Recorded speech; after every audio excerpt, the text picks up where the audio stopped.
الحمد لله. الحمد لله نحمده ونستعينه ونستغفره ونؤمن به ونتوكل عليه ونعوذ بالله من شرور أنفسنا ومن سيئات أعمالنا. من يهد الله فلا مضل له ومن يضلله فلا هادي له. ونشهد أن لا إله إلا الله وحده لا شريك له. ونشهد أن سيدنا وسندنا وحبيبنا ومولانا محمد الذي أرسله بالحق بشيرا ونذيرا وداعيا إلى الله بإذنه وسراجا منيرا. أما بعد فقد قال الله تعالى في كلامه المجيد وفرقانه الحميد. أعوذ بالله من الشيطان الرجيم. بسم الله الرحمن الرحيم. أقم الصلاة لدلوك الشمس إلى غسق الليل وقرآن الفجر إن قرآن الفجر كان مشهودا. وقال تعالى وأقيموا الصلاة وآتوا الزكاة واركعوا مع الراكعين.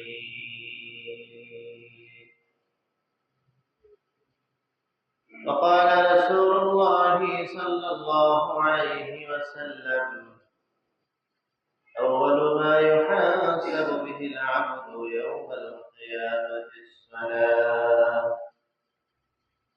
وقال رسول الله صلى الله عليه وسلم من سلك طريقا يلتمسه فيه علما سهل الله له به طريقا إلى الجنة أو كما قال عليه الصلاة والتسليم. إن الله وملائكته يصلون على النبي يا أيها الذين آمنوا صلوا عليه وسلموا تسليما.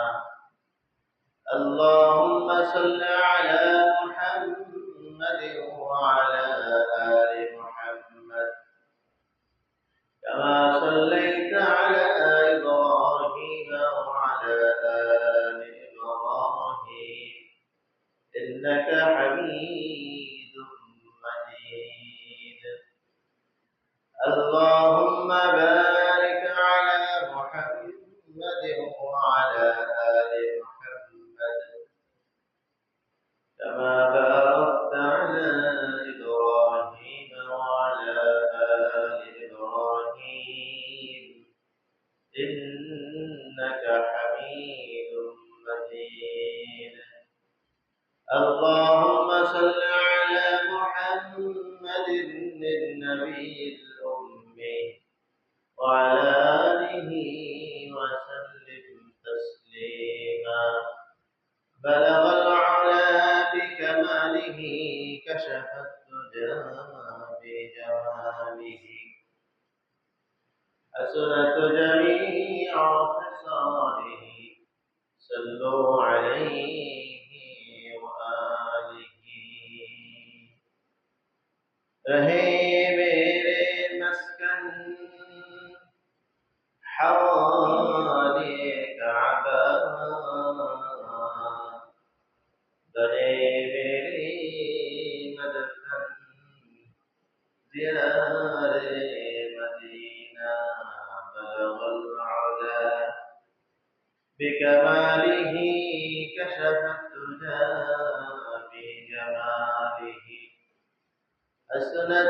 جميع خصاله صلوا عليه وآله. سبحانك لا علم لنا إلا ما علمتنا إنك أنت العليم الحكيم. جزى الله عنا محمدا ما هو أهله. الحمد لله. আল্লাহ তাআলার দরবারে অসংখ্য অগণিত শুকরিয়া যে মহান রব্বুল ইজ্জত ওয়াল জালাল পবিত্র জুমার দিন জুমার নামাজ পড়ার জন্য দুনিয়ার সব কর্ম থেকে ফারিগ হয়ে আল্লাহ তাআলার কাছে যে ঘর, যে স্থান বড় দামি, বড় সম্মানিত, সেই স্থানে আমাদেরকে আগে আগে আসার তৌফিক দান করেছেন। এই জন্য সকলে মহান রব্বুল ইজ্জত ওয়াল জালালের দরবারে বলছি আলহামদুলিল্লাহ। আল্লাহ তাআলা গত জুমা থেকে আজ জুমা পর্যন্ত লম্বা হায়াত দিয়েছেন। এক সপ্তাহের মধ্যে বহু মানুষের ইন্তেকাল হয়েছে, বহু মানুষ অসুস্থ হয়ে পড়েছে, বিভিন্ন জায়গায় বাসার বেডে, হাসপাতালের বেডে বিভিন্ন ব্যাধি নিয়ে ভুগতেছেন। আল্লাহ তাআলা আমাদেরকে এখনো পর্যন্ত সুস্থ সবল আকল মস্তিষ্ক ঠিক রেখেছেন। এই জন্য মহান রব্বুলের দরবারে সকলেই বলছি আলহামদুলিল্লাহ।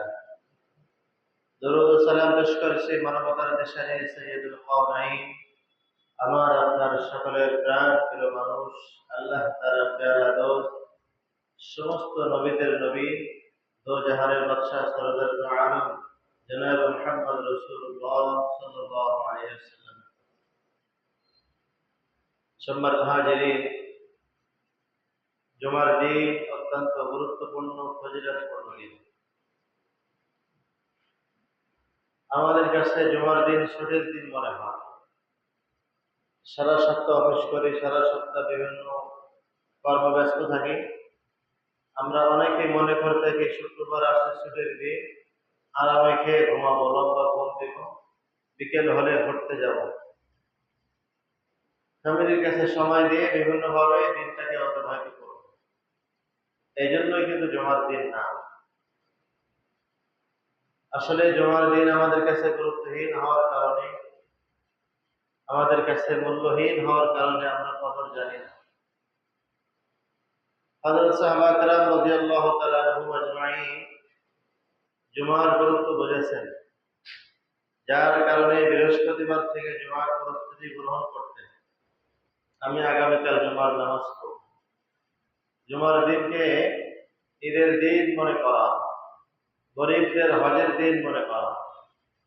এই জন্য জুমার দিন সকাল সকাল গোসল করে, মেশাক করে, উযু করে, সাধ্যমতো পোশাক, সব থেকে ভালো পোশাক পরে, সম্ভব হলে আতর খুশবু লাগিয়ে আগে আগে মসজিদে এসে মিম্বারের কাছে, ইমামের কাছে কাছে জমে বসা, খুব ধ্যানের সাথে মনোযোগ সহকারে খুতবা শ্রবণ করা, কারোর সঙ্গে কোনো অহেতুক কথার মধ্যে লিপ্ত না হওয়া।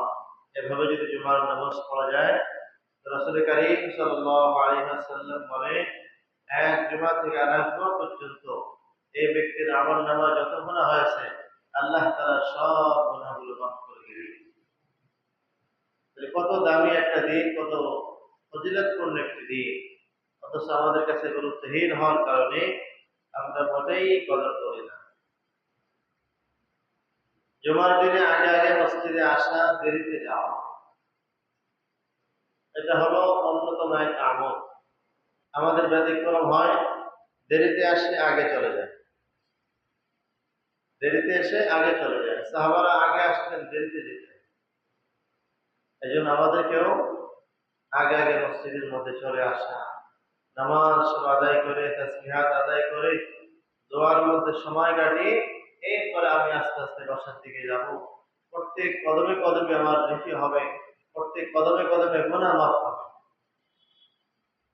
আল্লাহ তাআলা আমাদের সবাইকে আমল করার তৌফিক দান করে। গত জুমায় আলোচনা করতেছিলাম নামাজের ব্যাপারে। তার আগে হালাল হারাম সম্পর্কে আলোচনা করেছি।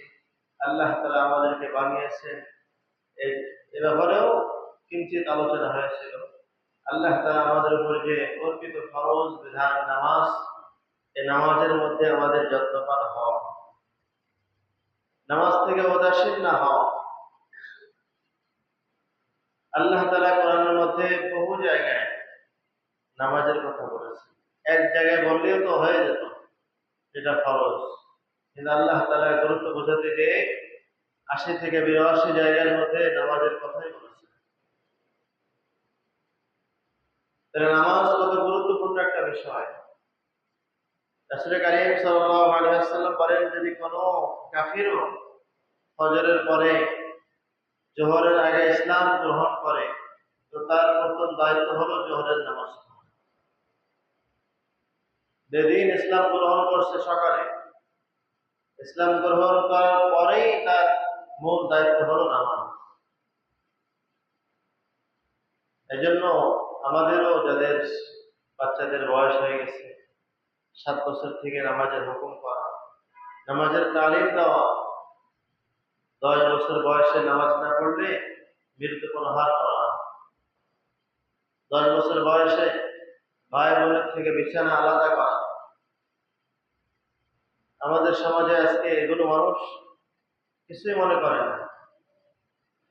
প্রাপ্ত বয়স্ক 2 ভাই বোন একসাথেই ঘুমায়, প্রাপ্ত ভাই বোন ছেলে মায়ের সঙ্গে ঘুমায়, প্রাপ্ত বয়স মায়ের সঙ্গেও ছেলে ঘুমায়।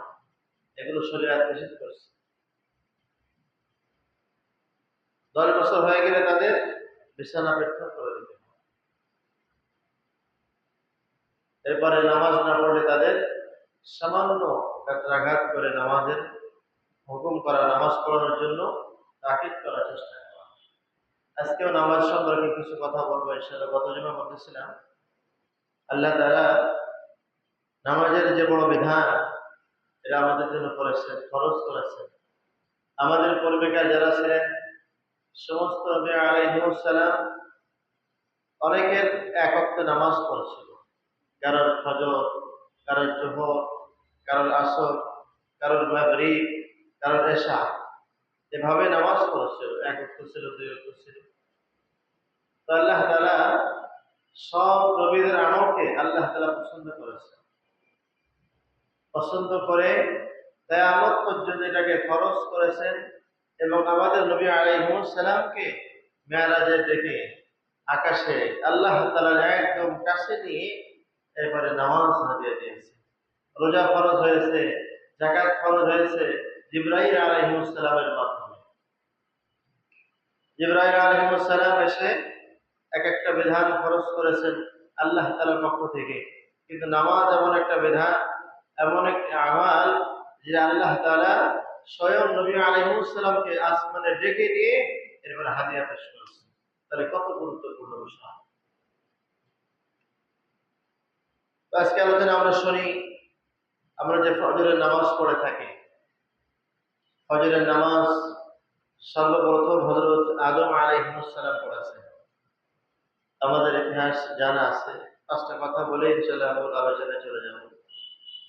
তো আদম আলাইহিস সালাম যে 2 রাকাত ফজরের নামাজ পড়েছেন, এটা আল্লাহ তাআলার কাছে খুব প্রিয় হয়েছে। আল্লাহ তাআলা এত পছন্দ করেছেন, এটাকে কিয়ামত পর্যন্ত ফরজ করেছেন। আদম আলাইহিস সালাম থেকে শুরু করে একদম কিয়ামত পর্যন্ত এই নামাজ ফরজ। ইতিহাস অল্প বললে আমরা বুঝবো। আদম আলাইহিস সালামকে যখন আল্লাহ তাআলা জান্নাত থেকে জমিনের মধ্যে নামিয়েছেন, তখন ছিল রাত, শুভেচ্ছা থেকে ঘোর অন্ধকার। আদম আলাইহিস সালাম আল্লাহ তাআলাকে বললেন, যে রব্বুল আলামিন, সব দিকে তো অন্ধকার, কোথায় যাব? আমার তো সামনে কিছু দেখি না, যাব কোথায়? আদম আলাইহিস সালাম যখন বললেন, মালিক, আমার অপরাধের কারণে আপনি আমাকে জমিনে নামিয়েছেন, আমার গুনাহের কারণে আপনি আমাকে এই দুনিয়ার মধ্যে নামিয়েছেন। নবীদের গুনাহ কিন্তু গুনাহ না, সব নবীরা মাসুম নিষ্পাপ। আল্লাহ তাআলার বিধান এভাবেই আল্লাহ তাআলা করবেন। এই জন্য আদম আলাইহিস সালামকে যখন জমিনে নামানো হলো তখন সময় ছিল রাত। আদম আলাইহিস সালাম বলেন, মালিক এখন যাবো কোথায়? সবে সাদেক হয়ে গেল, পরিষ্কার একটু হয়ে গেল। আদম আলাইহিস সালাম এক জায়গায় নামাজ পড়লেন, আরো বর্ষা হয়ে গেল, সাথে সাথে আরেক জায়গায় নামাজ পড়লেন, 2 রাকাত নামাজ। 2 রাকাত নামাজ আল্লাহ তাআলার কাছে খুব প্রিয় হলো। আমার শুকরিয়া, আদম আলাইহিস সালাম পৃথিবীর সর্বোত্তম মানব, সর্বোত্তম নবী, এর শুকরিয়া হিসেবে তিনি নামাজের মাধ্যমে আদায় করেছেন। এই নামাজ আল্লাহ তাআলা নির্বাচিত করেছেন, কিয়ামত পর্যন্ত ফরজ করেছেন। জোহরের নামাজ হযরত ইব্রাহিম আলাইহিস সালাম আদায় করেছেন। ইব্রাহিম আলাইহিস সালাম যখন সন্তানকে কুরবানি দেওয়ার জন্য মিনার প্রান্তে নিয়ে গেছিলেন, আল্লাহ তাআলা জান্নাত থেকে দুম্বা পাঠিয়েছিলেন। লম্বা ইতিহাস। সন্তান কুরবানি না হয়ে যখন জান্নাতে দুম্বা কুরবানি হয়েছে, ইব্রাহিম আলাইহিস সালাম আল্লাহ তাআলার শুকরিয়া হিসেবে 4 রাকাত নামাজ পড়েছেন। 4টা নিয়ামত সেখানে ইব্রাহিম আলাইহিস সালামের ছিল। একটা নিয়ামত ছিল সন্তান কুরবানি না হওয়া, যেহেতু সন্তান আমাদের সকলের আদরের প্রিয় হয়। এরপরে ইব্রাহিম আলাইহিস সালাম তো অনেক দিন পরে সন্তান পেয়েছেন, আরো মহব্বতের ছিল, আরো ভালোবাসার ছিল। দ্বিতীয়, ইব্রাহিম আলাইহিস সালামকে আল্লাহ তাআলা বহুভাবে পরীক্ষা নিয়েছিলেন, অগ্নি পরীক্ষার সম্মুখীন হয়েছিলেন।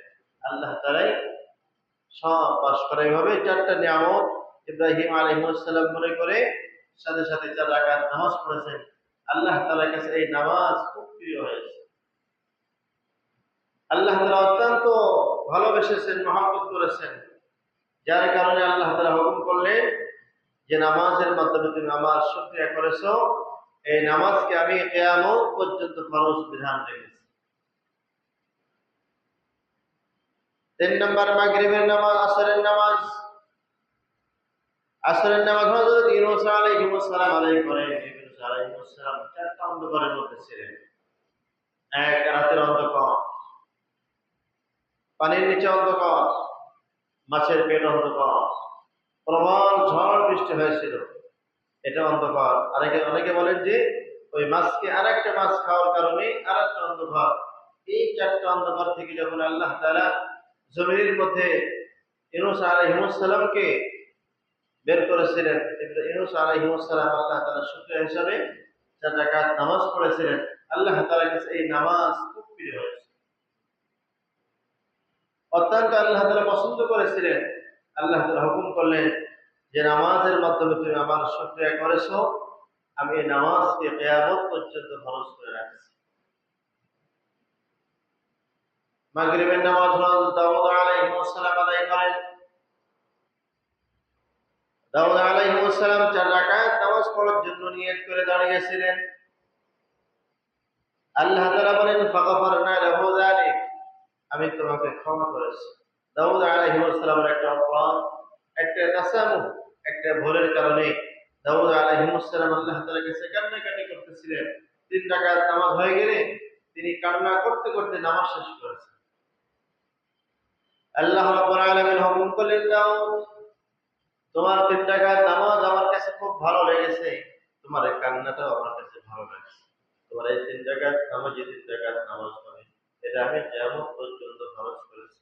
কিয়ামত পর্যন্ত যত মানুষ আসবে সকলেই 3 রাকাত নামাজ পড়বে। এশার নামাজ অনেক বলেন হযরত পয়গম্বর আলাইহিস সালাম পড়েছেন। বহু রিওয়ায়াত আছে এশার নামাজ হযরত মুসা আলাইহিস সালাম আদায় করেছেন 4 রাকাত নামাজ। মুসা আলাইহিস সালাম অনেক নিয়ামত, তার মধ্যে বড় বড় 4টা নিয়ামতের শুকরিয়া নামাজের মাধ্যমে শুরু করেছিলেন। নবুয়ত প্রাপ্ত হয়েছে, কিতাব আনতে গিয়েছেন, স্ত্রী অসুস্থ ছিল, আগুন প্রয়োজন, অনেক লম্বা কথা। আগুন আনতে যায়, আগুন চলে যায়, আবার চলে যায়। মুসা আলাইহিস সালাম আজীব হয়ে গেলেন, আগুন ছুটে গেল। এরপরে তাকে চতুর্দিক থেকে আওয়াজ আসতেছে, আমি তোমার রব, রব, আগুন ধরো, আগুন নূর হয়ে যাবে। তো এই যে মুসা আলাইহিস সালাম আল্লাহ তাআলার শুকরিয়া হিসাবে 4 রাকাত এশার নামাজ পড়েছেন, আল্লাহ তাআলা কাছে এই নামাজ বড়ই হয়েছে, পছন্দ হয়েছে, যার কারণে আল্লাহ তাআলা হুকুম করলেন আমি এই নামাজকে কিয়ামত পর্যন্ত ফরজ করেছি। এরপর হযরত পয়গম্বর আলাইহিস সালামকে আল্লাহ তাআলা আরশে আজিমে নিয়ে সব নবীদের কথা বলে এই 5 ওয়াক্ত নামাজের পরিবর্তে 50 ওয়াক্ত দিয়েছিলেন আমরা জানি। এরপরে কমায় সেটাকে 5 এ করা হয়েছে। আল্লাহ তাআলা ঘোষণা করেছেন, যেটা প্রথমে ঘোষণা করেছি ওটাই থাকবে, 50 ওয়াক্তই থাকবে। 5 ওয়াক্ত আদায় করলে আমি আল্লাহ তাআলা 50 ওয়াক্তের সওয়াব দেব। তো এই নামাজ দেখেন শুরু থেকে আসছে, আমাদের পিতা আদম আলাইহিস সালাম থেকে শুরু হয়েছে ফজরের নামাজ। আল্লাহ তাআলা এটা বলেছেন যে কুরআনুল ফাজর, ইন্না কুরআনুল ফাজরি কানা মাশহুদা, ফজরের নামাজই হলো কোরআন। এইজন্য ফজরের নামাজের মধ্যে ইমাম সাহেবরা সুন্দর মধুর গানে লম্বা কিরাত দিয়ে কোরআন দিয়ে নামাজ পড়ে, 2 রাকাত নামাজ পড়ে, 2 পৃষ্ঠা কোরআন দিয়ে, 3 পৃষ্ঠা কোরআন দিয়ে, তার মানে এই নামাজটাই যেন কোরআন। এজন্য ফজরের নামাজে শরীক হওয়া, শামিল হওয়া, তাহলে দিনের সব বরকতগুলো অর্জন হয়। আল্লাহ, তাহলে নামাজ শুধু আমাদের উপরে চাপানো না, বহু আগে থেকে আল্লাহ তাআলা আদম আলাইহিস সালামের জামানা থেকে নামাজ ফরজ করেছেন 1 ওয়াক্ত, সেটা আস্তে আস্তে 5 ওয়াক্ত হয়েছে। আর আল্লাহ তাআলা হুকুম করেছেন এই 5 ওয়াক্ত নামাজই কিয়ামত পর্যন্ত ফরজ থাকবে, এর থেকে কমানো হবে না, বাড়ানো হবে। এজন্য আমাদেরকে 5 ওয়াক্ত নামাজ জামাতের সাথে পড়া। গত জুমা আলোচনা করতেছিলাম নামাজের মাধ্যমে মানুষ দুনিয়ার মধ্যেও 15টি পুরস্কার লাভ করবে, 15টি পুরস্কার পাবে। তার মধ্যে 1 নাম্বার ছিল রাহাতুল কলব, অন্তরের প্রশান্তি। দেখবেন যারা প্রকৃত নামাজি, 5 ওয়াক্ত নামাজ পড়ে, 1 ওয়াক্ত নামাজ ছুটে গেলে তাদের চেহারা মলিন হয়, তাদের মধ্যে অস্থিরতা কাজ করে, আরে নামাজটা কাজা হয়ে গেল, নামাজটা পড়তে পারলাম না, তাদের মধ্যে একটা অস্থিরতা কাজ করে সবসময়। যারা বেনামাজি তাদের তো কোনো ভ্রুক্ষেপ নেই, কোন ওয়াক্ত যাচ্ছে, এখন কয়টা বাজে, কোন ওয়াক্তে নামাজ, এগুলো খেয়াল করে। অথচ নামাজ আল্লাহ তাআলা নারী পুরুষ সকলের কাছে আল্লাহ তাআলা এটাকে ফরজ করেছে। এমন ফরজ না যে শুধু গরিবরা আদায় করবে, ধনীরা শুধু জুমার নামাজ পড়বে, এমন না। নামাজের মাধ্যমে মুত্তাকি হওয়া যায়। গত সপ্তাহে বলেছিলাম মুত্তাকি হওয়ার জন্য নামাজ পড়তে হবে। আর মুত্তাকি হওয়ার জন্য ধনী লাগে না, গরিব লাগে না। মুত্তাকি হওয়ার জন্য কোনো সম্পদশালী হওয়া লাগবে না। মুত্তাকি হতে হলে সবাই হতে পারে, গরিব হতে পারে, একজন ফকির হতে পারে, একজন ধনবান টাকাওয়ালা হতে পারে, যে কেউ মুত্তাকি হতে পারে। এজন্য মুত্তাকি অর্জন হওয়ার জন্য 1 নাম্বার হলো নামাজ। রাসূল কারীম সাল্লাল্লাহু আলাইহি ওয়াসাল্লাম বলেন, দুনিয়ার মধ্যে কোনো নারী পুরুষ 5 ওয়াক্ত নামাজ সময় মতো জামাতের সাথে আদায় করবে, আল্লাহ তাআলা তাদের 15টি পুরস্কারে পুরস্কৃত করবেন। 1 নাম্বার হলো রাহাতুল কলব, অন্তরের প্রশান্তি লাভ হবে। অন্তরের প্রশান্তি কি জিনিস? যারা বেনামাজি তারা বুঝবে না, নামাজিরাই বোঝে। 1 ওয়াক্ত নামাজ ছুটে গেলে তাদের মধ্যে অস্থিরতা কাজ করে, নামাজ না পড়তে পারলে তাদের ভালোই লাগে না, নামাজ না পড়তে পারলে নিজেকে শূন্য মনে হয়, নিজের চেহারা মলিন হয়ে যায়। আজকে একটা হুকুম নামাজ পড়তে পারলাম না, নিজেকে তিরস্কার করে। যারা নামাজি মানুষ 5 ওয়াক্ত নামাজ সময় মতো পড়ে, এদের 1 ওয়াক্ত নামাজ ছুটে গেলে তাদের খুবই খারাপ লাগে। আজীব এক কথা শামলি থানবী রাহমাতুল্লাহ আলাইহি লিখেছেন, রাসূলের জামানায়, সাহাবাদের জামানায় এক সাহাবা ছিলেন মরণান্তিক অসুস্থ, মুমূর্ষু হালাত ছিল, বিছানায় পড়ে থাকতো, সর্বক্ষণিক বিছানায় পড়ে থাকতো, উঠতে পারতো না। কিন্তু এই বেচারা নামাজের রক্ত ভরেই কেমন যেন সুস্থ হয়ে যেত, সাথে সাথে নামাজ পড়ে যেতেন। এক আনসার সাহাবী অসুস্থ ছিলেন, মর্মান্তিক অসুস্থ, মরণাপন্ন অসুস্থ। তার জামাতা ছিলেন, সেও সাহাবী, জামাতা তার আব্বাকে বলেন, আব্বা যান, আমার শ্বশুর তো অসুস্থ, চলেন দেখে আসি। মরণাপন্ন অবস্থা, শ্বশুরকে দেখতে যেতে হবে, চলে। দুনিয়ার মধ্যেও নিয়ম, কিন্তু মানুষ অসুস্থ হলে দেখতে যাওয়া। প্রত্যেক মুসলমানের আর এক মুসলমানের 6টা হক, তার মধ্যে একটা হক হলো মানুষ অসুস্থ হলে দেখতে যাওয়া। আমরা তো দেখতে যাই না ভয়কে, না জানি টাকা খরচ হয়, ফল নিতে হবে, রাগ খরচ হবে, অনেক কিছু চিন্তা ভাবনা করে আমরা কিন্তু দেখতে যাই না, তাই না? অসুস্থ হলে দেখতে যাওয়া আল্লাহ তাআলা বরকত দেন। রাসূল কারীম সাল্লাল্লাহু আলাইহি ওয়াসাল্লাম বলেন, যখন কোন মানুষ অসুস্থ ব্যক্তিকে দেখতে যাওয়ার জন্য ঘর থেকে বের হয়, সাথে সাথে তার জন্য মাগফিরাত হয়ে যায়। যত টাকা খরচ হবে, প্রত্যেকটা টাকার বিনিময়ে আল্লাহ তাআলা তাকে নেকি দান করবে। তাকে জিহাদের ময়দানে খরচ করলে, সদকা করলে যেমন সব হয়, সম পরিমাণ সব আল্লাহ তাআলা তাকে দিবে। অসুস্থ ব্যক্তির মাথার কাছে যে বসে, তাকে সান্ত্বনামূলক কথা বলা, তাকে হতাশ না করা। মেলা অসুস্থ, ঠিক আছে, আপনি যে বললেন ভাই এটা কিছু না, এটা তো আল্লাহ তাআলা মুহূর্তের মধ্যে সেরে দিতে পারে। আপনি মাথায় হাত দিয়ে আসসালাল্লাহু রাব্বাল আযীম পড়লেন, আল্লাহ তাআলা বলেন, পয়গম্বর আলাইহিস সালাম বলেন, মাথায় হাত দেওয়ার কারণে হাতের নিচে যতগুলো পশম, যতগুলো মাথার চুল আছে, আল্লাহ তাআলা সম পরিমাণ নেকি দান করবে, সম পরিমাণ গুনাহ মাফ করে দিবে। তাহলে অসুস্থ হলে দেখতে যাও। সাহাবী বললেন, আব্বা জান, আমার শ্বশুরকে দেখতে যেতে হবে, আমার শ্বশুর খুব অসুস্থ। আনসার সাহাবী তো বাপ বেটা মিলে ব্যয়কে দেখতে যাওয়ার জন্য, শ্বশুরকে দেখতে যাওয়ার জন্য বাসায় চলে গেছে। যে দেখে খুবই অসুস্থ, মরণাপন্ন অবস্থা, বেডে শুয়ে আছে। হঠাৎ মসজিদ থেকে আজানের আওয়াজ আসছে কানের মধ্যে। সাথে সাথে বললেন, আমাকে ওঠাও, আমাকে উযু করাও, আমি নামাজ পড়ে নেব। সাহাবী বললেন যে, আপনি অসুস্থ, আপনি বিছানায় পড়েন। বলে যে, না, নামাজ না পড়তে পারলে আমার অন্তরের প্রশান্তি লাভ হবে না। এই জন্য নামাজের 1 নম্বর পুরস্কার হলো রাহাতুল কলব, নামাজের মাধ্যমে অন্তরের প্রশান্তি লাভ হয়। 5 ওয়াক্ত নামাজ যারা পড়ে, তাদের অন্তরের খবর তো আল্লাহ তাআলা জানে। নিজেকে অনেক সময় দেখবেন যে 5 ওয়াক্ত নামাজ পড়লে নিজের কাছেও যেন একটা প্রশান্তি লাভ হয়, একটা সুন্দর, একটা আরাম পরিবেশ, যেন নিজের মধ্যে কোনো বোঝা নাই, হালকা ভাবে দুনিয়ার মধ্যে চলাফেরা করা যায়। এটা আল্লাহ তাআলা এই বরকত দিয়ে দেন। দ্বিতীয় নাম্বার, নামাজ 5 ওয়াক্ত পড়লে, সময় মতো পড়লে, আল্লাহ তাআলা চেহারার মধ্যে নূর দিয়ে দেন। নামাজীদের চেহারা বেনামাজের চেহারা দেখলেই কিন্তু বোঝা যায়। নামাজের চেহারা আর বেনামাজের চেহারা দেখলে বোঝা যায় যে এ নামাজি আর এ বেনামাজি। অনেক কালো মানুষ, কালো তো দোষ না, এরপর আমাদের সমাজে দেখবেন যারা কালো মানুষ, এরা যদি নামাজি হয়, এদের চেহারার মধ্যে আলাদা একটা নূর চমকায়, দেখতেও ভালো লাগে, কথা বলতেও তাদের সঙ্গে।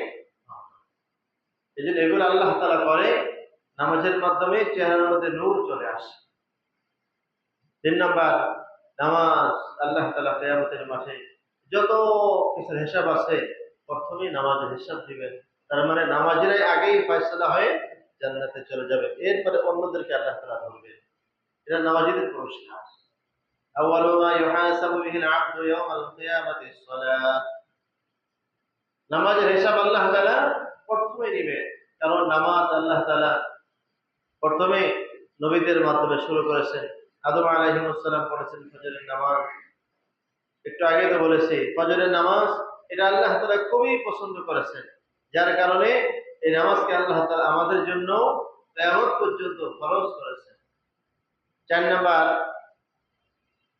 5 ওয়াক্ত নামাজ যারা গুরুত্বের সাথে, সময় মতো জামায়াতের সাথে আদায় করবে, আল্লাহ তাআলা তাদের প্রত্যেকের জিম্মাদার হয়ে যায়।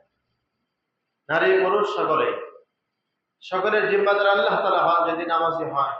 এই জন্য কোনো নামাজিকে কেউ আঘাত করলে, সেই জন্য কেমন যেন আল্লাহ তাআলাকে আঘাত করেছে, কারণ এটা আল্লাহ তাআলার জিম্মা রয়েছে।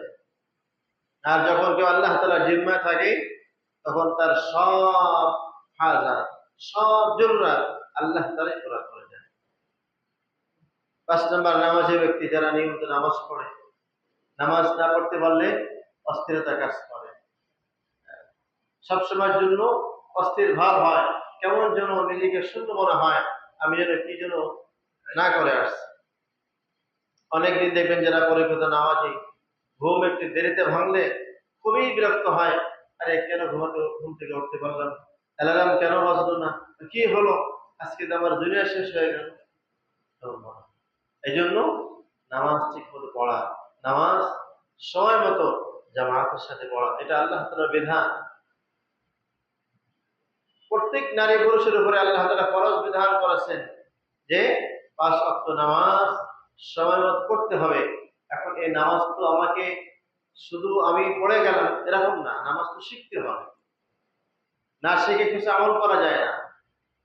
নামাজ শেখা, রাসূল কারীম সাল্লাল্লাহু আলাইহি সাল্লাম সাহাবাদেরকে বলেছেন, সল্লু কামা রাআইতুমুনি উসাল্লি, নামাজ পড়ো যেমন তোমরা আমাকে নামাজ পড়তে দেখছো।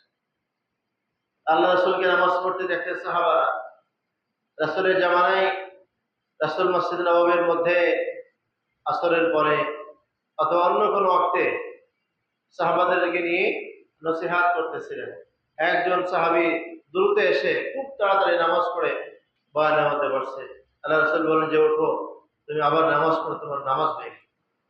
এভাবে তাকে কয়েকবার পড়ানো হয়েছে, কারণ সে খুব দ্রুত এসে বয়ানের মধ্যে শামিল হতে যাচ্ছে। তখন আল্লাহ রাসূল বলেন যে সল্লু কামা রাআইতুমুনি উসাল্লি, নামাজ পড়ো যেভাবে তোমরা আমাকে নামাজ পড়তে দেখছো। এই নামাজ তো আমাকে শিখতে হবে। নামাজ শিখবেন কোথায়? নামাজ শিখতে হবে আলেমদের কাছ থেকে, যারা নামাজ পড়তে পারে, যারা নামাজ শিখেছে, তাদের কাছ থেকে নামাজ শেখা। জিবরাইল আলাইহিস সালাম পয়গম্বর আলাইহিস সালামকে 10 ওয়াক্ত নামাজ শেখায়ছেন। নামাজ ফরজ হওয়ার পরে পয়গম্বর আলাইহিস সালাম যখন নামাজ নিয়ে আসছেন হিজরত করে, যখন মেরাজের রাতে, এরপরে জিবরাইল আলাইহিস সালাম এসে 10 ওয়াক্ত নামাজ পয়গম্বর আলাইহিস সালামকে শেখায়ছেন।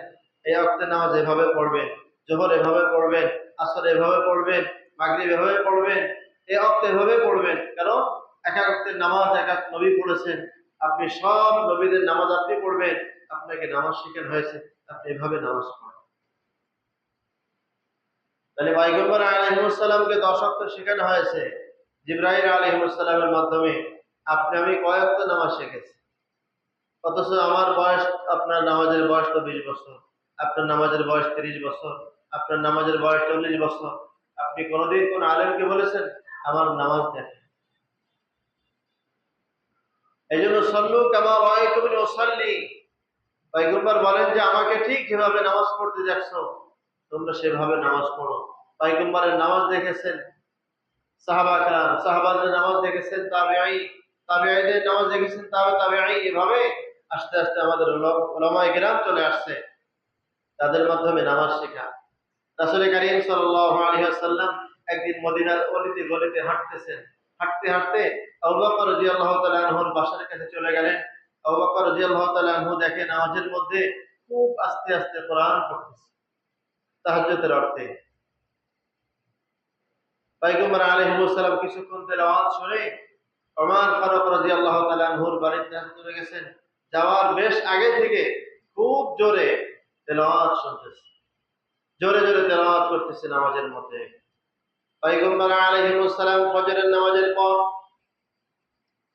হযরত আবু বকর সিদ্দিক রাদিয়াল্লাহু তাআলা আনহুকে বলেন, তুমি নামাজের মধ্যে খুব আস্তে আস্তে তেলাওয়াত করতেছিলে কেন? সিদ্দিক আকবর বলেন, পয়গম্বর আমি যাকে তেলাওয়াত শোনাবো সে তো আস্তেই পড়লে শুনে, আমার উদ্দেশ্য ছিল মালিককে শোনানো। আমি আমার আল্লাহ তাআলাকে মধুর সুরে খুব সুন্দরভাবে সবে সাদেকে তারা তাহাজ্জুদের ওয়াক্তে তেলাওয়াত শোনাইতেছিলাম। আর ওমর ফারুক বলেন, তুমি খুব জোরে জোরে তেলাওয়াত করতেছিলে কেন? হযরত ওমর ফারুক রাদিয়াল্লাহু তাআলা আনহু বলেন যে আমি জোরে জোরে তেলাওয়াত করার উদ্দেশ্য হলো আমার তেলাওয়াত শুনে যেন বেনামাজিরা উঠতে পারে, যারা ঘুমন্ত মানুষ তারা যেন উঠতে পারে, ওই জন্য নামাজ।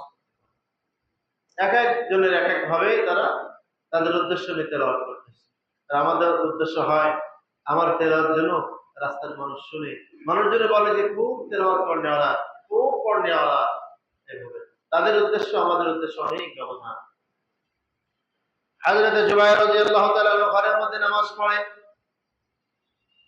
নামাজে দাঁড়ানো অবস্থায় ঘরের মধ্যে একটি সাপ আসছে। সাপ এসে আসার কারণে ঘরের মহিলারা অস্থির হয়ে গেছে, ছোট মাসুম বাচ্চাকে না জানি ধ্বংস করে। এই জন্য তারা সাপকে মারার জন্য খুব চেঁচামেচি করে সাপকে মেরে ফেলেছে। নামাজ যখন হয়ে গেল, জুবায়ের রাদিয়াল্লাহু তাআলা আনহু বলেন, কি ব্যাপার, তুমি এখানে জমা হয়েছে কেন? বলে, আজীব কাণ্ড, আপনি জানেন না? বলে, না। বলে, আমরা তো বিশাল এক বিষধর সাপ পেরেছি, যে সাপ আমাদের ঘরে আসছিল, আমাদের সন্তানকে হয়তো আঘাত করত, আমরা এটা মেরে ফেলেছি। আমরা এতগুলো মানুষ চেঁচামেচি করলাম, আপনি কিছুই জানেন না? বলে, না। তো দেখেন, নামাজ আর আমাদের একটা মশা কামড়লে নামাজের খবর হয়ে যায়। নামাজের পরে দেখতেছি মুয়াজ্জিন সাহেব কি করে, গোলক ধরে না কেন, খাদেম সাহেব কি করে, অনেক আমাদের মধ্যে কিন্তু কাজ করে। আর তাদের নামাজ দেখে, ঘরের মধ্যে সাপ, বিষধর সাপ, সাপ মেরেছে, অনেক চেঁচামেচি আওয়াজ হয়েছে, এরপরও তারা টেরই পায়। সেই নামাজ তো সাহাবাদের নামাজ ছিল, যে নামাজের মাধ্যমে মানুষের ঘরে হাজাত পূরণ হয়েছে, যে নামাজের মাধ্যমে প্রত্যেক সাহাবাদের জরুরত পুরা হয়েছে। ঘরে ভাত নাই, খাবার নাই, নামাজে দাঁড়িয়েছে। ব্যবসা বাণিজ্য ভালো না, নামাজে দাঁড়িয়েছে। এই নামাজ পড়ো। এই জন্য পয়গম্বর আলাইহিস সালাম বলেন, যারা ৫ ওয়াক্ত নামাজ সময় মতো পড়বে, আল্লাহ তাআলা দুনিয়ার মধ্যে এদের ১৫টি পুরস্কারে পুরস্কৃত করবেন।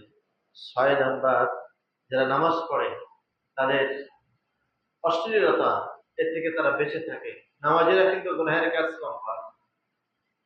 ইন্নাস সালাতা তানহা আনিল ফাহশাই ওয়াল মুনকার, নিশ্চয় নামাজ সব অশ্লীল কাজ থেকে বিরত রাখে। আমরা দেখি নামাজি মানুষ সুদ খায়, নামাজি মানুষ টিভি সিনেমা দেখে, নামাজি মানুষ গুনাহের কাজ করে আবার নামাজ পড়ে। তাহলে বুঝতে হবে তার সেই নামাজ হচ্ছে না, যে নামাজ তার গুনাহ থেকে ফিরাবে, এই নামাজ আসলে নামাজ হচ্ছে না। সাহাবাদের নামাজের দিকে দেখে, তারা কিভাবে নামাজ পড়েছেন, তারা আমাদের নামাজ কত ব্যবধান। এই জন্য নামাজ শেখা, নামাজ শিখতে হয়, আলেমদের কাছ থেকে নামাজ শেখা, যে জানে তার কাছ থেকে শেখা নামাজ। এজন্য আমাদের সকলকে নামাজের যে মাসলা মাসাইল রয়েছে, নামাজের কমপক্ষে 4টা সূরা তো আমার শিখতে হবে। নামাজের মধ্যে সানা পড়তে হয়, দুরূদ শরীফ পড়তে হয়, দোয়া মাসুরা পড়তে হয়, তাশাহুদ পড়তে হয়, দোয়া কুনুত পড়তে হয়, রুকুর তাসবিহ যা কিছু আছে, এগুলো আমাদেরকে হাতে কলমে শিখতে হবে। না শিখে আপনি পড়বেন, আপনার নামাজ হয়ে যাবে। কিরাত আমাদের অশুদ্ধ, নামাজের মেইন কিরাত পড়া ফরজ, কিরাতি অশুদ্ধ। এই জন্য শেখা। এই জন্য আমরা এই করেছি, প্রত্যেক বৃহস্পতিবার এশাবার আমাদের মসজিদে নামাজ শেখানো হবে প্র্যাকটিক্যালে, দাঁড়ানো থেকে শুরু করে নামাজ, হাত কোথায় বাঁধবো, কিভাবে উঁচু করব, এগুলো সব প্রত্যেক সপ্তাহে বৃহস্পতিবার এশাবার ইনশাআল্লাহ নামাজের তালিম হবে, শেখানো হবে। আমরা সকলেই এশার নামাজ জামাতের সাথে পড়ে এগুলো শিখবো। যাক, আরো অনেক ফজিলতের কথা আসছে, সামনে আস্তে আস্তে বলা হবে। বাকি আমাদেরকে নামাজ শেখা, যে রাসূল কারীম সাল্লাল্লাহু আলাইহি ওয়াসাল্লামকে জিবরাইল আলাইহিস সালাম দেখাইছেন যে আপনি এভাবে নামাজ পড়েন, এভাবেই করেন, রুকু করেন, এভাবে সিজদা করেন, এখানে এই দোয়া পড়বেন, এখানে এটা করবেন। আর এটা আমি তো কোনোদিন শিখলাম না। এই জন্য নামাজ শিখে আমল করা। আল্লাহ তাআলা তৌফিক দান করেন। ৫ ওয়াক্ত নামাজ ফরজ, জামাতের সাথে পড়বো। ঘরে মহিলাদেরকে আজান হলে নামাজ পড়ার হুকুম করব। আমাদের ছেলে মেয়ে সন্তান যারা রয়েছে, প্রাপ্ত বয়স যাদের হয়েছে, প্রত্যেককেই নামাজের জন্য তালিম করব। নামাজ না পড়লে হালকা প্রহার করব, প্রত্যেকের বিছানা আলাদা করে দেব, আর শরীয়ত মোতাবেক চলার চেষ্টা করব। আল্লাহ তাআলা আমাদের তৌফিক দান করেন। যারা সুন্নাত পড়তে পারে না